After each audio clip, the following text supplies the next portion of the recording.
আপনারা সবাই মনোযোগ সহকারে ফলো করবেন। প্রথম ইন্টারভিউতে চাইলে কীভাবে সর্বপ্রথম কী ভুলের কারণে আপনি ইন্টারভিউতে বাদ করতে পারেন সেই বিষয়ে আলোচনা।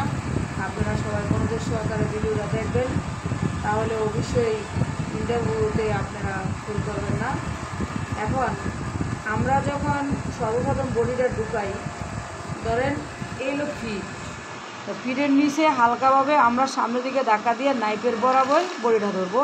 এই হলো নাইফ, এটা হচ্ছে ফিট। এটা ধরার পরে এই যে দেখেন সবাই হাতটা কীভাবে থাকে নাইফের বরাবর, এই যে দেখেন সবাই খেয়াল করবেন। এইভাবে ধরে রাখবো সোজা, যাতে কিনা হাতটা যদি লইরা যায় এদিক সেদিক, তাহলে কিন্তু আপনার বডিটা কোনো জায়গায় স্লিপ করবে, কোনো জায়গায় স্লিপ করবে না। আবার যদি নাইফের ভিতরে চলে যায় সেক্ষেত্রে কেউ বডিটা খাইতে দেবো, সেই জন্য আপনি ইন্টারভিউতে বাদ করবেন। তো এগুলি অবশ্যই আপনারা মনোযোগ সহকারে ফলো করবেন। ওকে।